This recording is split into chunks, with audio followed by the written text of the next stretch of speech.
If this story hit close to home, you're not alone. Many people go through betrayal in silence. If something like this has ever happened to you, share it in the comments. Your voice matters. And if these stories speak to you, subscribe for more. I was hidden that day, like I didn't belong to my own life. Not pushed out, not shouted at, just quietly erased. I stood near the back wall of a venue I had helped pay for, holding a gift wrapped with hands that suddenly felt foreign to me, and realized that the people smiling 10 feet away had decided I was better unseen. They had placed me where hired help stood, where coats were hung, where no one would ask questions. I remember thinking in that exact moment that humiliation doesn't always arrive loud. Sometimes it arrives perfectly dressed, whispering, "You don't matter anymore."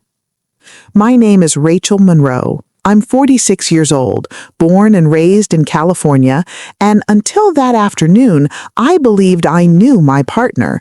I believed I knew the family I had folded myself into for years. I believed love, even when imperfect, had rules, basic ones, like acknowledgement, like honesty, like a seat at the table.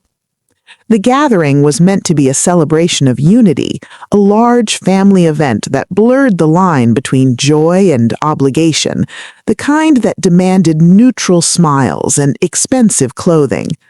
I had been told to arrive early, to help if needed, to just be flexible. That phrase should have warned me. It always meant my needs would be the first sacrificed. Still, I wore the navy blue dress my partner once said made me look strong. I curled my hair the same way I did when we first met. I carried a carefully chosen gift, wrapped twice because presentation mattered to me, even when it didn't seem to matter to anyone else. As guests arrived, laughter swelled, glasses clinked, names were called out warmly. I waited for my own, telling myself it would come. It didn't. Instead, someone I barely recognized handed me a polite nod and gestured toward the side corridor, asking if I could stand there for now.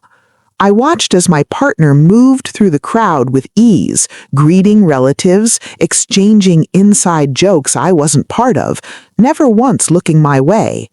That's when the first crack formed. Not loud, not dramatic, just sharp enough to cut.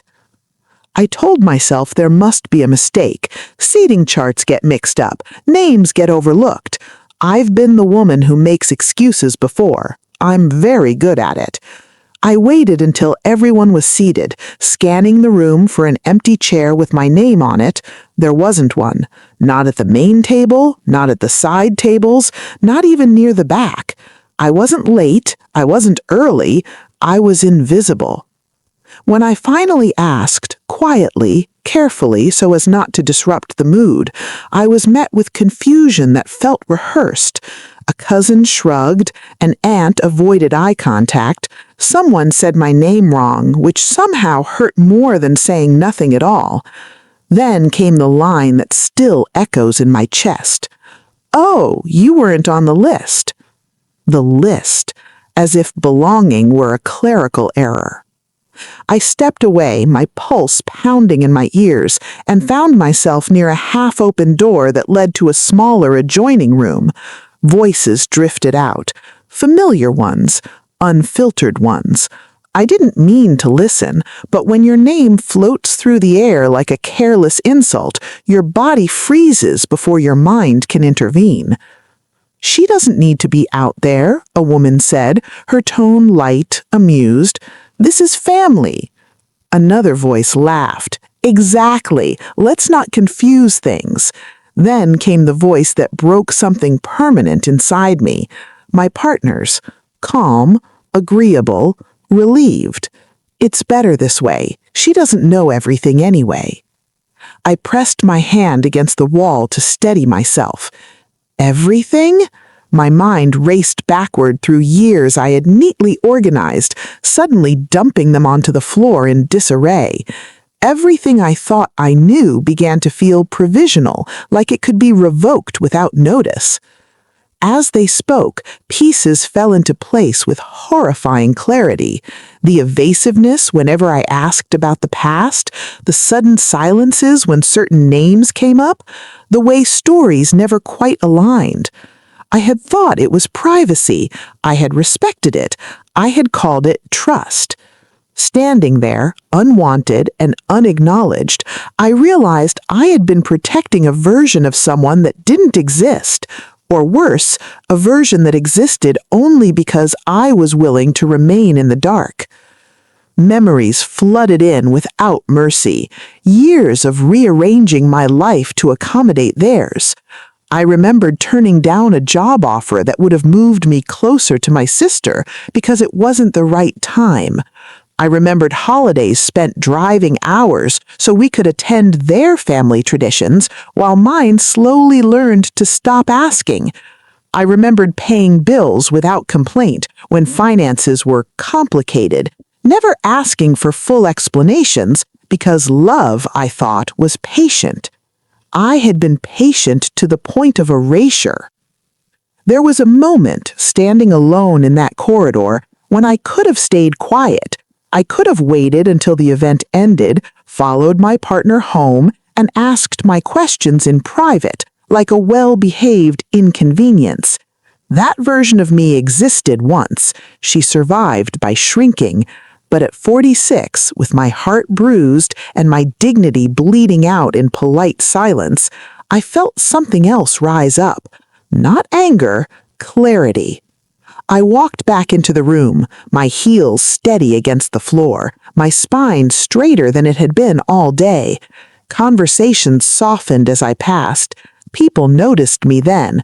Funny how visibility returns when you decide to stop asking permission for it. I didn't make a scene. I didn't raise my voice.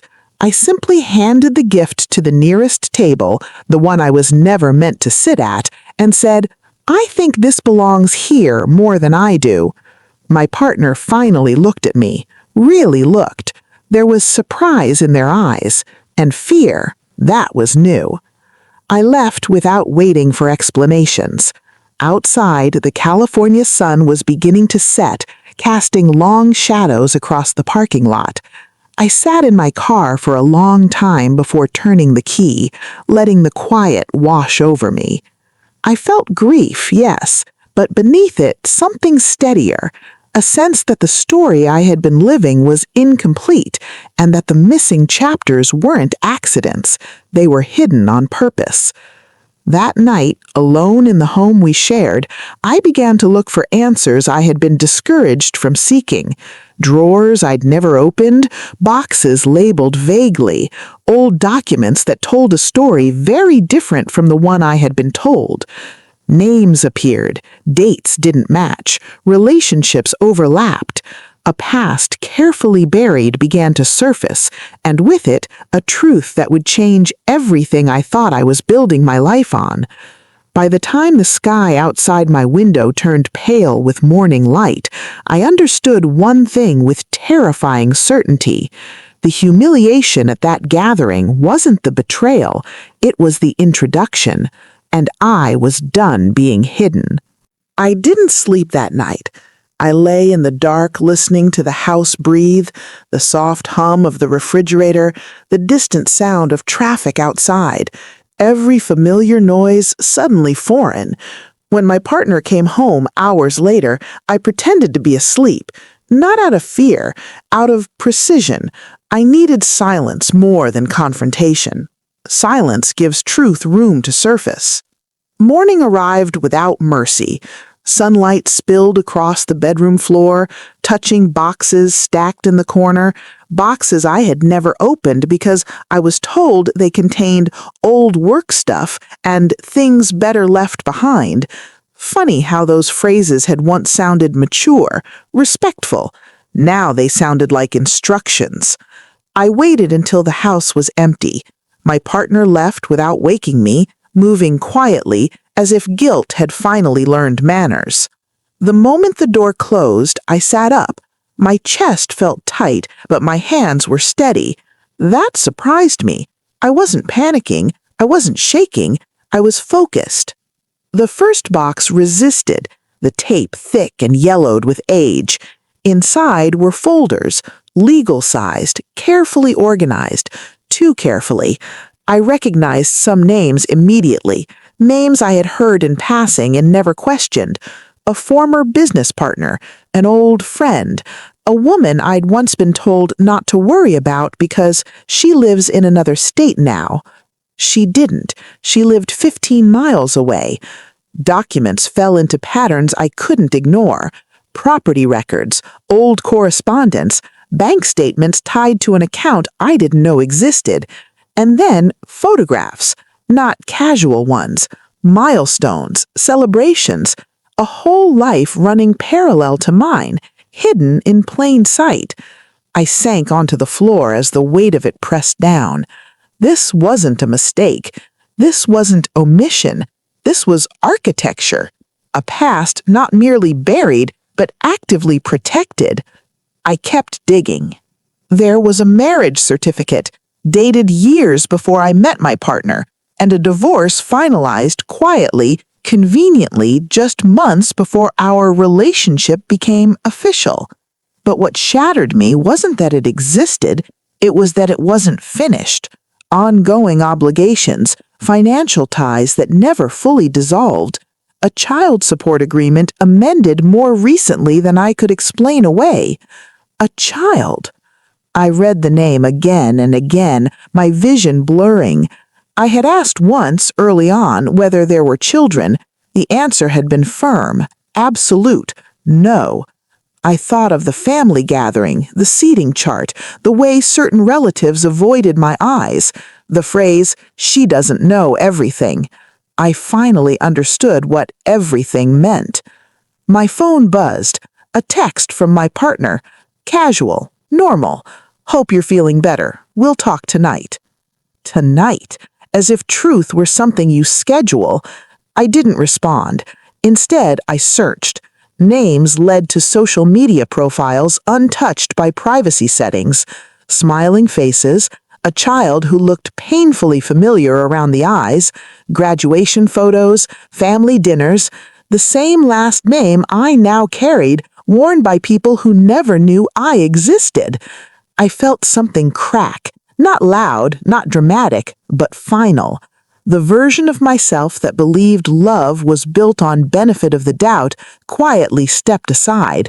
In her place stood someone older, clearer, someone who understood that loyalty without truth is just self-betrayal in disguise. By afternoon, my grief had sharpened into resolve. I wasn't going to confront blindly. I wasn't going to cry and beg for explanations designed to minimize damage. I wanted the whole truth, unfiltered, unsanitized. When my partner came home, I was waiting at the kitchen table. The boxes were stacked neatly beside me, open, unhidden. They stopped short when they saw them. For a moment, no one spoke. Then came the sigh. The one people give when they're caught and deciding how much truth they can afford. "I was going to tell you," they said. I didn't raise my voice. I didn't interrupt. I simply asked, "When?" Silence answered. They sat across from me, hands folded, eyes tired in a way that suggested rehearsal. A story followed, carefully framed, justifications layered over facts like insulation. A difficult past, complicated relationships, a desire to protect me. Protect me from what? Reality? I listened. I let the words spill. And then I asked about the child. The pause was longer this time. Yes, they admitted, but it didn't feel relevant anymore. That sentence did something irreversible to me. A child didn't feel relevant, a human life reduced to an inconvenience? I realized then that the betrayal wasn't just against me, it was a pattern, one that erased people when they no longer served a purpose. I asked why the family treated me like a stranger. "They didn't know how to include you," came the reply. "It's complicated." complicated is the refuge of cowards. I stood up. My body felt strangely light, as if shedding weight I'd been carrying without knowing it. I told my partner I needed space, not to think, not to cool off, to decide whether this life, this version of love, was something I could respect myself for staying in. That night, I stayed with a friend, someone who didn't ask questions I wasn't ready to answer, someone who simply sat with me in silence, passing me tea, reminding me that being chosen shouldn't feel like a negotiation. Days passed, and with distance came clarity. Messages from my partner shifted in tone, from apologetic to defensive, from remorseful to irritated. That transition told me more than any confession ever could. Accountability has stamina. Guilt gets tired quickly. I began to see my relationship not as a tragedy, but a lesson delivered late but thoroughly. I had mistaken consistency for honesty, stability for transparency. I had confused being needed with being valued. The family reached out too, carefully worded messages, regrets expressed without responsibility, invitations extended now that my absence had consequences. I didn't respond. Not out of spite, out of self-respect. One afternoon, I returned to the house to collect the rest of my things. As I packed, I noticed how little of myself actually occupied the space. My belongings fit into boxes quickly, efficiently, as if I'd always known I might need to leave in a hurry. Before I left, I wrote a letter, not to accuse, not to explain, just to state facts, what I knew, what I expected, what I would no longer tolerate. I placed it on the table where so many half-truths had been served. Driving away, I didn't feel victorious. I felt honest. I didn't know yet how deep the past went. I didn't know what consequences would follow, but I understood something vital. The humiliation I endured publicly was meant to keep me small. The truth I uncovered privately made me free. And freedom, I was beginning to learn, doesn't always feel like relief at first.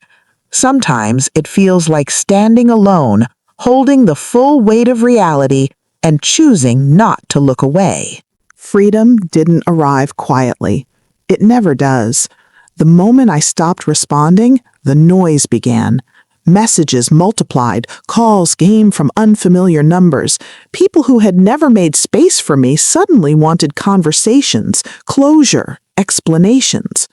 I learned quickly that silence unsettles those who rely on control. My refusal to engage was read as provocation, not peace. The first letter arrived a week after I moved out. Formal, polite, legal.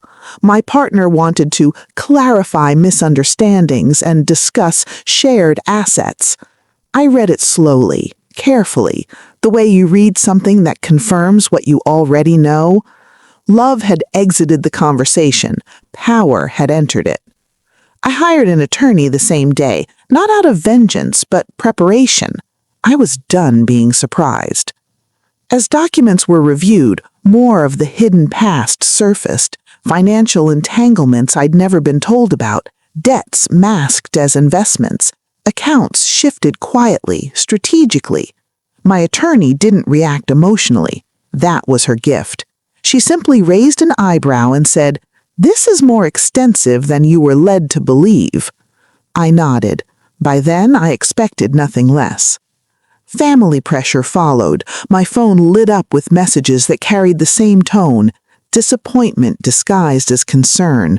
I was accused of being dramatic, of abandoning commitment, of not understanding how complicated things were. The irony didn't escape me. Complication had always been used as a shield. Simplicity was my crime. One message stood out. It came from an older relative, someone whose approval had once mattered to me. "You could have handled this privately. Airing things like this reflects poorly." I stared at the screen, stunned by the audacity. I hadn't aired anything. I had simply refused to disappear quietly, and that, apparently, was unacceptable. Then came the unexpected visit. I was staying in a small apartment near the coast, temporary but peaceful. One evening, as the sun dipped low and painted the walls gold, there was a knock at the door. I opened it to find my partner standing there, unannounced, eyes rimmed with exhaustion. "I just want to talk," they said. I considered closing the door, not out of fear, out of self-preservation, but something in me wanted to witness the moment fully, without distortion. I stepped aside and let them in.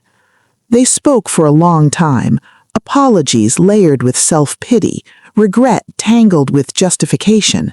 They told me how hard things had been, how trapped they'd felt, how they never meant for me to find out like this. Like this. I listened until they ran out of words. Then I told them what I'd learned about the finances, the ongoing lies, the deliberate choices. I watched their face change as realization dawned that this wasn't a conversation they could steer. "You didn't just hide your past, you built my present on it without my consent." That sentence ended things more cleanly than any dramatic exit ever could. They left quietly. No slammed doors, no raised voices, just the sound of footsteps retreating down the hall, carrying with them the final illusion that I might still be negotiated with.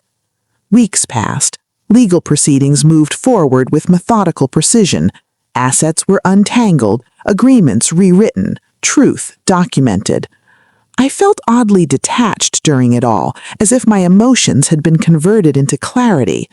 Grief visited occasionally, but it no longer owned the space. Then the calls stopped, not gradually, abruptly. The family fell silent, invitations ceased, messages dried up. It was as if a collective decision had been made to erase me the way they always had, only this time I noticed the absence and felt relief instead of pain. What replaced the noise was unexpected peace. I returned to routines I had abandoned without realizing it. Morning walks, cooking meals just for myself, calling my sister without checking anyone else's schedule first. I started sleeping through the night again, the kind of sleep that comes when your mind is no longer bracing for impact. One afternoon, I received an email from someone I didn't recognize at first. The name was familiar, but I couldn't place it. When I opened it, my breath caught.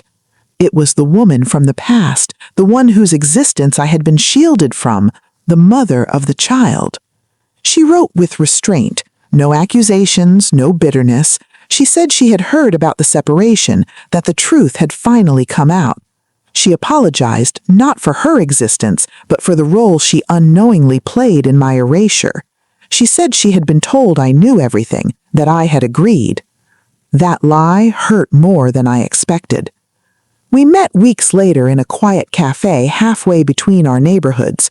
Two women bound by deception neither of us authored. She was kind, tired, strong in the way survival teaches. We spoke carefully at first, then honestly. Stories aligned where mine had always felt crooked. Questions answered themselves. The child wasn't present. That was intentional. Boundaries mattered to both of us.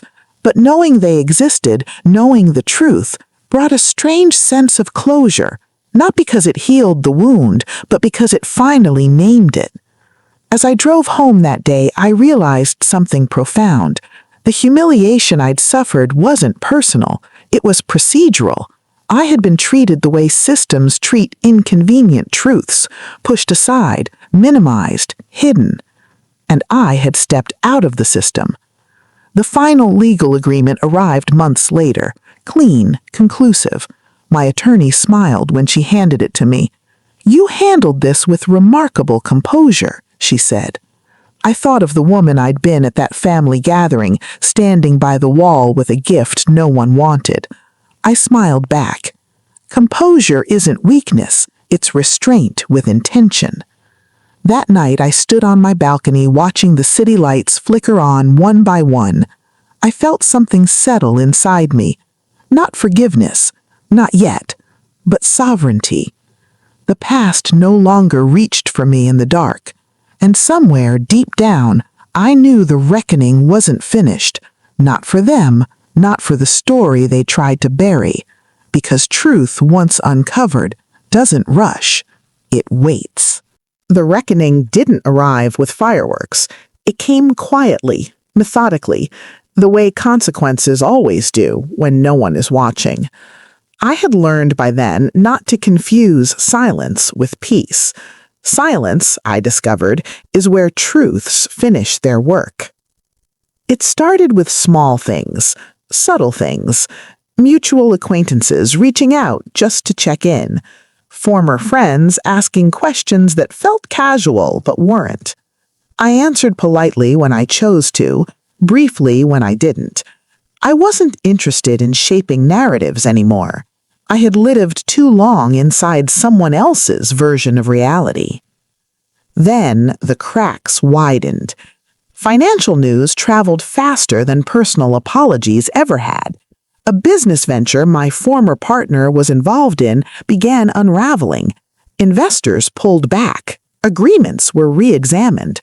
The same hidden structures that once protected them now exposed weaknesses no one could ignore. I heard about it indirectly through someone who assumed I already knew. I did not comment. I did not celebrate. I simply noted the symmetry. Soon after, the family's unity began to fracture. It turns out secrets don't just damage the person they're kept from, they rot the foundation for everyone standing on top of them. Relatives who had once moved as a single, unquestioning unit began to disagree publicly. Old resentments surfaced. Questions arose about money, loyalty, and who had known what and when. I was mentioned more than once, not by name, as an idea, as the situation, as what happened. I became the uncomfortable reference point that no one wanted to examine too closely, because doing so required admitting complicity. One evening, I received an invitation, a formal one, carefully worded, a family gathering, smaller this time, more restrained. My name was included clearly, deliberately, as if font choice could undo history. I read it twice before setting it down. The old version of me would have agonized over the decision, wondered if declining would make me look bitter, weak, vindictive. But the woman I had become understood something simpler. Attendance is not accountability. Presence is not reconciliation. I declined without explanation. That refusal rippled louder than any confrontation ever could. Messages followed, longer this time, more emotional. Regrets surfaced that hadn't existed when I needed them. I was told I was missed, that things weren't the same, that my absence was felt. I believed them, not because it meant I was valued, but because it meant the system they relied on had lost its quiet stabilizer. I had been the one absorbing discomfort, smoothing edges, translating silence into tolerance. Without me, imbalance had nowhere to hide. My former partner reached out again, months after our last contact. The message was different now. No defensiveness, no justification, just exhaustion. I didn't realize how much you held together, they wrote. I stared at the words longer than I expected to. That sentence wasn't an apology, it was a confession, and it confirmed what I had already learned. I had been valuable only when I was invisible. I did not respond. Instead, I focused on rebuilding a life that required no explanation. I redecorated my apartment slowly, intentionally. I chose furniture I liked, not pieces that worked for both of us. I hung art that spoke to me. I cooked meals without compromise. My space became honest in a way my marriage never had. Professionally, I flourished. The clarity that came from emotional detachment sharpened my focus. Opportunities I had once passed over resurfaced. This time, I said yes without consulting anyone else's comfort level.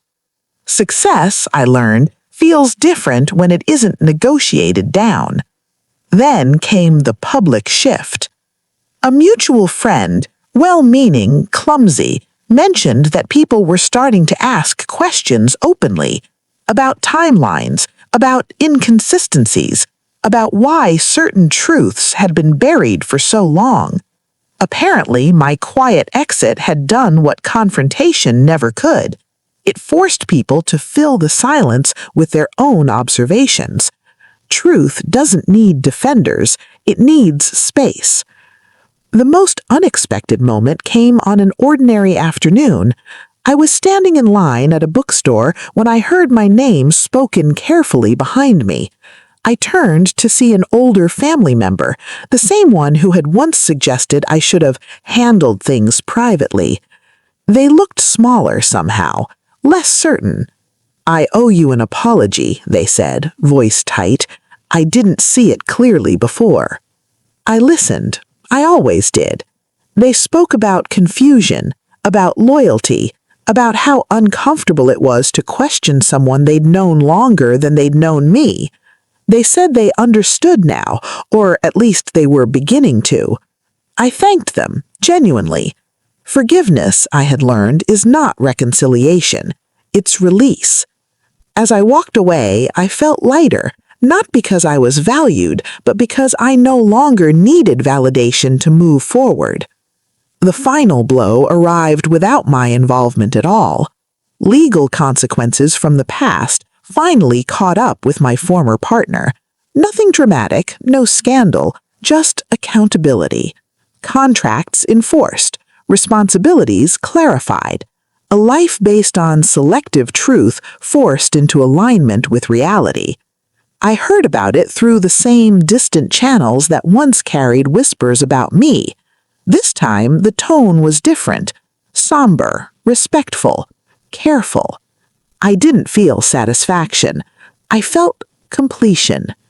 That night, standing once again on my balcony, I reflected on the woman I had been at 46 when all of this began.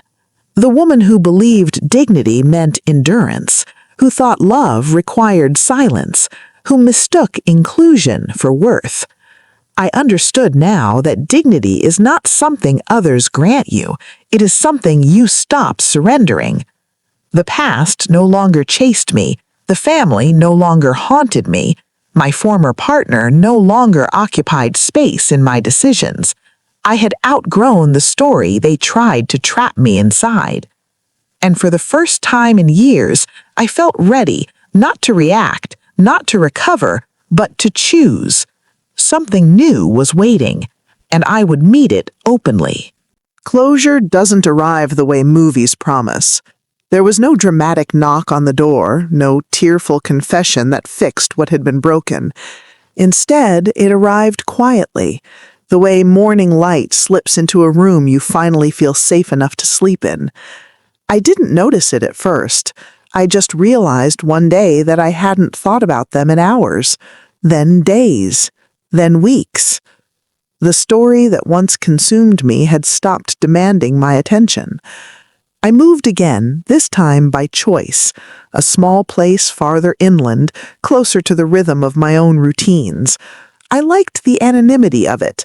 No shared history in the grocery store aisles, no memories embedded in the walls. Just space, clean and undecorated, honest. I began volunteering on weekends, something I had always postponed because it didn't fit our schedule. I met people who knew nothing about my past, and I didn't rush to fill them in.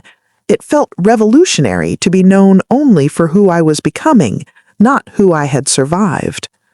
Occasionally, the past tried to reintroduce itself. An email forwarded by mistake, a mutual acquaintance oversharing over coffee.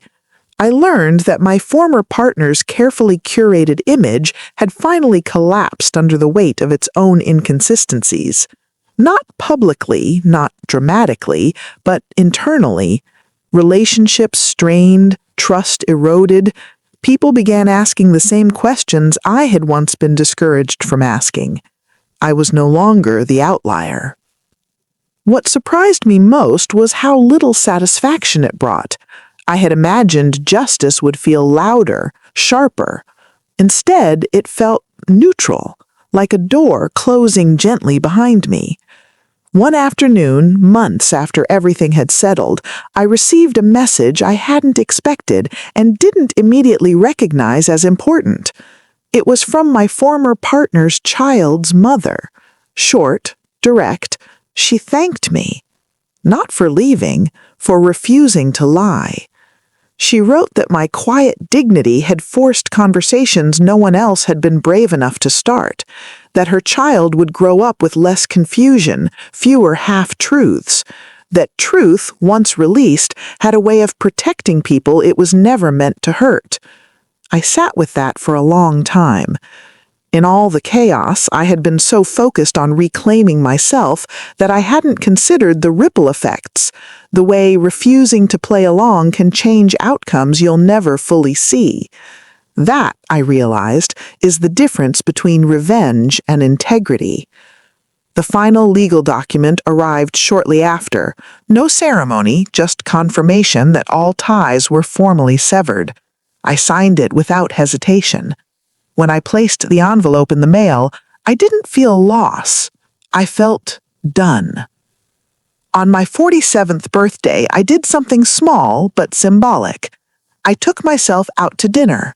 No audience, no performance. I wore a simple dress, ordered exactly what I wanted, and sat by the window watching the city move around me. I didn't check my phone. I didn't wait for anyone to arrive. I was already there. As I ate, I thought back to that first moment of humiliation, the wall, the gift, the deliberate exclusion. I saw it clearly now, not through the lens of pain, but understanding. That moment wasn't designed to destroy me, it was designed to keep the lie intact. And it failed. I no longer wondered how I hadn't seen the signs sooner. That question belonged to a woman who still believed betrayal was always obvious. I knew better now. Betrayal is often quiet, polite, wrapped in reassurances and family smiles. What matters is not how long you were deceived. What matters is how you stand once you know. In the months that followed, people occasionally asked if I regretted leaving the way I did, if I wished I'd handled things differently, if I would do it all again. I always answered the same way. I didn't leave to teach anyone a lesson. I left to stop teaching myself that I deserved less. That truth settled something deep inside me. I began dating again, slowly, cautiously, without urgency. I asked direct questions. I trusted actions over words. And when something didn't feel right, I didn't argue with my instincts. Peace, I learned, is highly selective, and that's a strength. One evening, while organizing old files, I found the invitation from that first gathering, the one where my name had barely existed. I held it for a moment, then tore it cleanly in half and dropped it into the trash. Not out of anger, out of closure. I no longer needed proof of what happened. I carried the lesson instead. The final realization came unexpectedly during a conversation with a stranger on a plane. We talked about life, about choices, and how sometimes the worst moments quietly reroute us towards better ones. As we landed, she smiled and said, "You seem like someone who knows who she is." I laughed softly. I hadn't always, but I do now. The hidden past that once changed everything no longer had power over me. It had done its work. It had stripped away illusion and left me with something far more valuable than certainty: self-respect. And that, I've learned, is the one thing no one can take from you once you stop handing it over. Thank you for watching my story. If it resonated with you, don't stay silent. Share your experience in the comments. Your voice matters. And if you want more real, emotional stories like this, hit subscribe and stay part of this journey.